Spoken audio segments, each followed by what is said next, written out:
It's Tuesday, October 14th, 2025. Welcome to Make It Make Sense. I'm Granthermes. Today on the show, the push to make the government shutdown as painful as possible is well underway. Thousands of federal workers are being fired in potentially illegal moves by the Trump administration that will have lasting effects on the country, despite members of Congress being in the Capitol building but not at work right now. And we are nowhere close to a deal, with threats of this shutdown stretching into the longest in history, which, like I've said before on the show, seems to benefit both political parties, but will harm the rest of us.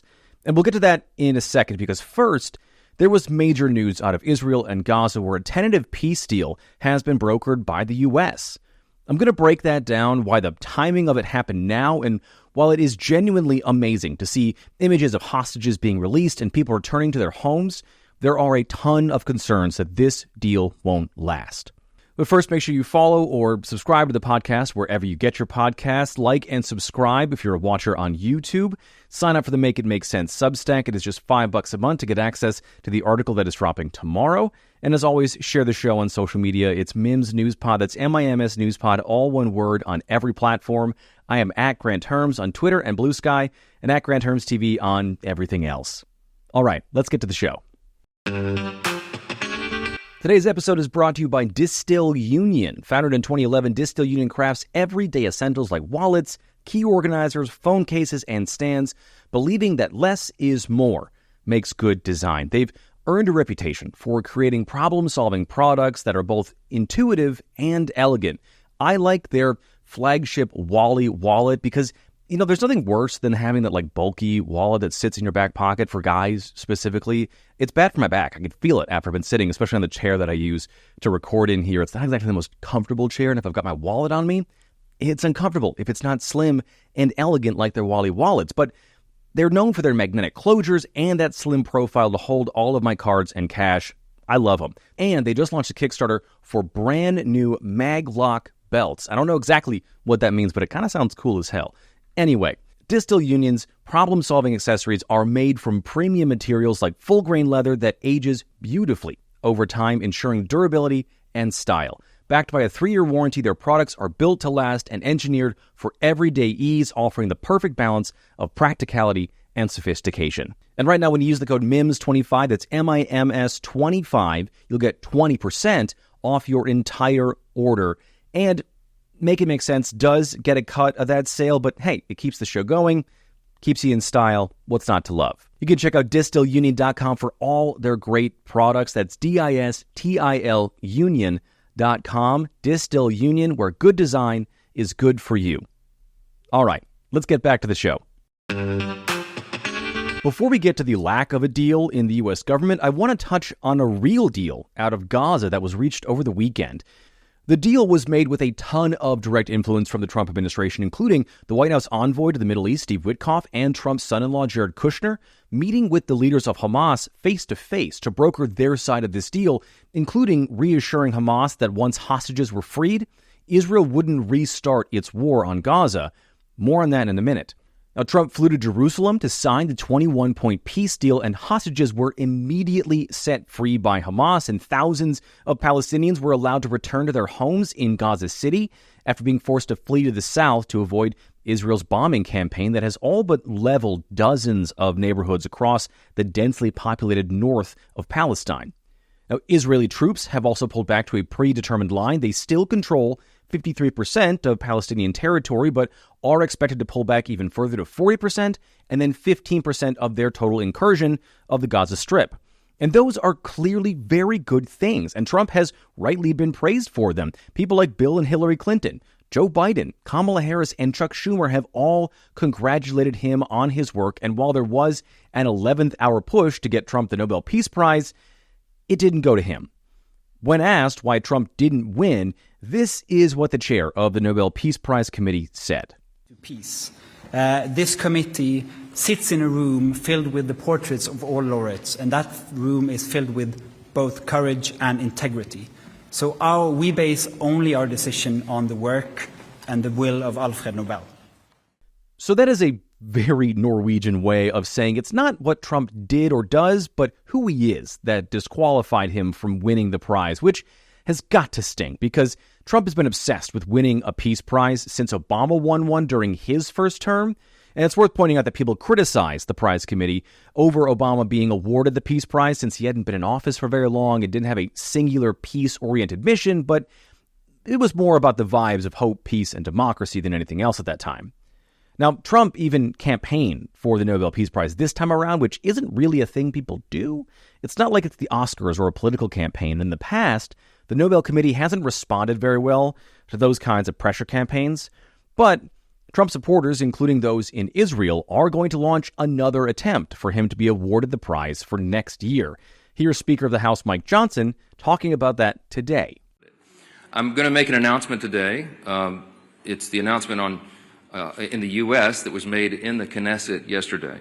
I'm proud to tell you that together with my friend Speaker Ohana of the Israeli Knesset, the equivalent of our Congress, we're going to embark upon a project together to rally speakers and presidents of parliaments around the world so that we will jointly nominate President Donald J. Trump for next year's Nobel Peace Prize. No one has ever deserved that prize more. So we'll see if that campaign works, because the work of making this a lasting peace is only just starting. Humanitarian aid has started to flow back into Gaza, according to European government reports, but the famine in Gaza remains extreme, which the UN's Hunger Monitoring Group says is entirely man-made because of Israel's airstrikes on and near food distribution sites over the last 2 years, and Israeli defense forces actively blocking the importing of food. Health aid for people returning to Gaza City is going to be extremely sparse as well, because the World Health Organization says 94% of hospitals in Gaza are damaged or completely destroyed, with supplies for them running out. Now, normally, the U.S. would work with the WHO to help solve that problem, but we pulled out of WHO over the unproven conspiracy theory that China manufactured COVID-19. So the U.S. and the WHO don't have a great working relationship anymore, so we don't know what will happen in those hospitals. Now, 200 U.S. troops are also going over to help deliver aid and enforce this peace agreement, but that hasn't gone very well so far because as I'm recording this, the Associated Press is reporting that Israel is already planning to cut aid to Gaza in half, accusing Hamas of breaking the ceasefire because they've been slow to release the bodies of hostages who were killed. Now, the New York Times is reporting that some of those bodies are difficult to identify after 2 years of being held by Hamas, and that the destruction of the Gaza Strip is making it difficult to return those remains. And also, as I'm recording, Israeli forces have admitted to shooting and killing 9 Palestinians, which those forces said they were targeted after simply approaching soldiers. The ceasefire deal isn't even 24 hours old, and it's already appearing to, at worst, begin to break down, or at best, be seriously tested by bad faith actors appearing to come squarely from Israel. But nonetheless, this deal for hostages being returned and people to return to their homes is a good thing, and that I think is something that most of us can agree on. But speaking of deals, that gets us to the lack of a deal in the U.S. government to end this shutdown, which has now stretched into its second week, though Speaker of the House Johnson said this at his press conference yesterday. And my friends, if Democrats keep up their obstruction here today, this is where we're going to be headed. We're barreling toward one of the longest shutdowns in American history unless Democrats drop their partisan demands and pass a clean, no-strings-attached budget to reopen the government and pay our federal workers. So for a little context here, we're at day 14 of the shutdown. The longest in U.S. history was 35 days during Trump's first term. And Johnson, despite being in the party that has full control of the government right now, seems poised to let this thing drag on for another 3 weeks. Republicans continue to blame the Democrats for this shutdown because Republicans wanted to fund the government at exactly the same levels that it was at before. Democrats are pushing to restore certain Medicaid and Affordable Care Act tax credits that would prevent millions of people from losing their health insurance and insurance costs from rising on the rest of us before those credits expire on November 1st. Now, Republicans wanted to handle the healthcare stuff after those expired and people lost coverage. Again, it is very important to point out that even though it's Democrats with their demands here, it's Republicans who are in the driver's seat because they control the House, the Senate, and the White House, the 3 key bodies of the government that could end the shutdown. And the American people seem to know that. A new poll out from Ipsos just 4 days ago found that more people blame the president and congressional Republicans for this shutdown, but the push against Democrats to compromise is working. 42% said Trump bears a great deal of the blame for the shutdown, 38% said Republicans do, and 31% said Democrats. And that number is up for Democrats, meaning they're losing some of their support, even among their own voters, half of who now say they want Democrats to reach a compromise, while just 45% of Republican voters want their leaders to compromise. So right now, Republicans don't have a political incentive to end this shutdown. I'd argue they have a moral one because people's lives and livelihoods are more and more at risk every day this shutdown goes on. But like I've talked about before, Republicans specifically seem to be winning for losing on this for two reasons. First, and we have more info about these, it's what happened over the weekend. The White House officially made good on its promise to fire federal workers during the shutdown. According to a court filing in a lawsuit over these planned firings, the Trump administration has fired more than 4,000 federal workers, including 315 from the Department of Commerce, 466 from the Department of Education, including more than a dozen employees that are responsible for making sure some $15 billion gets to more than 7.5 million kids who need funding for their special education programs. More than 1,100 employees were fired from Health and Human Services just as we head into cold and flu season, and more than 1,400 workers were fired from the Treasury as we head into the final quarter of the year. Now, we do know the specifics about one of the group of fired workers, and that's the 176 employees who were fired from the Department of Homeland Security. They were part of the Cybersecurity and Infrastructure Agency, or CISA, a crucial part of U.S. national security, especially right now. Just last month, global ransomware attacks spiked by 46%, and companies and organizations in the U.S. made up more than half of all those targeted. And a third of bosses surveyed by a supply chain industry group says they've seen an increase in cyber attacks on their supply chains this year. And when asked about the cuts to CISA, a DHS spokesperson said during the last administration, CISA was focused on censorship, branding, and electioneering. This is part of getting CISA back on mission. Now, first of all, it was not engaged in those things. Second, the electioneering piece is the important one because CISA was the leading agency in 2020 that was able to prove the election wasn't rigged or stolen, and Trump has hated that agency ever since. But there are more likely firings on the way, and like I talked about before in this show, there's a very good chance it's illegal to fire these employees during a government shutdown. The firings are the subject of a lawsuit that's already underway by the unions of federal workers, and they allege that the administration legally has to pay severance and back pay to fired workers based on a 2019 law that was signed into law by Donald Trump, and their other civil servant protection laws. But because Congress doesn't have a budget, there's not money to pay them out, and therefore they can't be fired. Now, right now, we don't know what will happen with that lawsuit next, but firing these workers to essentially force the government into a position when things do reopen to not be able to do the basics of the government is the plan here. It's a feature, not a bug.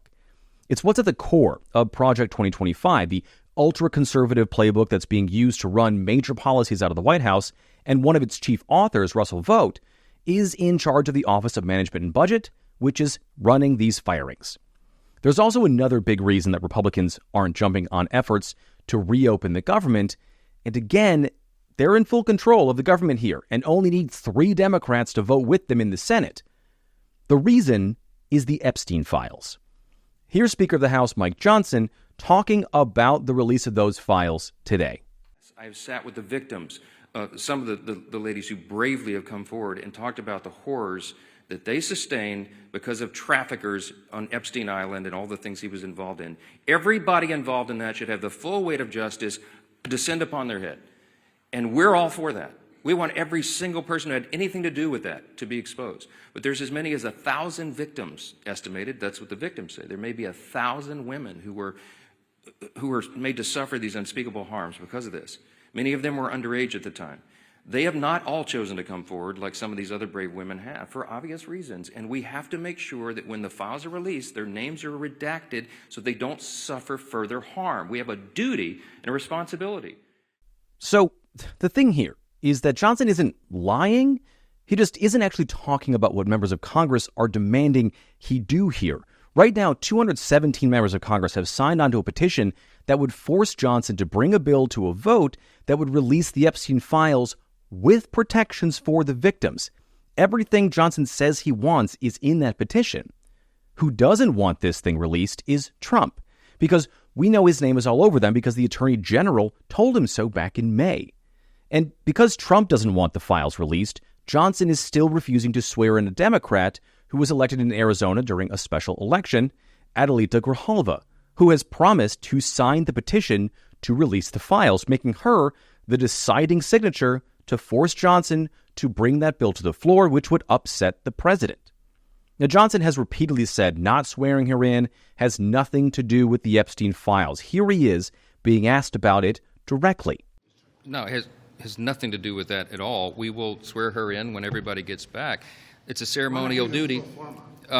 Look, we'll schedule it, I guess, as soon as she wants. It has nothing. Except the thing here is she's asked to be sworn in, and groups around the country like the League of Women Voters and the Congressional Hispanic Caucus have called on Johnson to swear her in. Johnson has also said he can't swear her in because the House is in session right now because it's shut down, even though Republicans control the government. But back in April, he swore in 2 newly elected congressmen while the House was out of session. That was only 6 months ago. But for now, it seems like he isn't going to stick to his word and isn't going to swear Grijalva in, which at some point becomes less about stopping a Democrat from taking office and more about undermining the will of a set of American voters. It sets a pretty dangerous precedent here.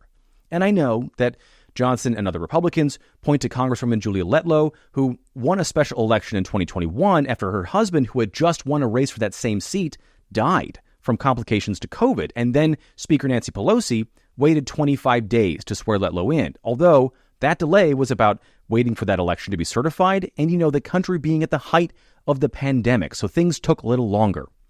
So the two things aren't exactly alike, and unlike Johnson, Pelosi didn't have the political benefit of not swearing in an opposing member of Congress, so a vengeful president couldn't continue to hide his relationship with an infamous child predator. Which does bring us to the end of the episode here, and I wish I had better news.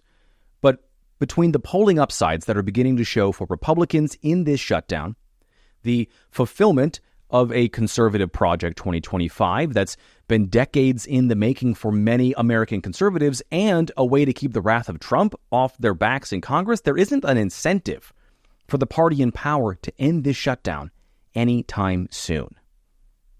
Okay, that is it for today's episode. Please rate and review the show on whatever podcast app you listen to it on. Like, subscribe, leave a comment below if you're a watcher on YouTube. Let me know what you think. And as always, share the show on social media. It's Mims Newspod. That's MIMS Newspod, all one word on every platform. I am at Granthermes on Twitter and Bluesky, and at Granthermes TV on everything else. Oh, and don't forget to sign up for the Make It Make Sense Substack. It is just $5 a month to get access to the bonus content that is up there, semi-weekly articles, at least right now, and some big things that are coming your way if you are a Substack subscriber. You can subscribe for free and get access to most of those things, just not everything. But all right, thank you so much for listening today. I'm Granthermes, and I'll talk to you on Thursday.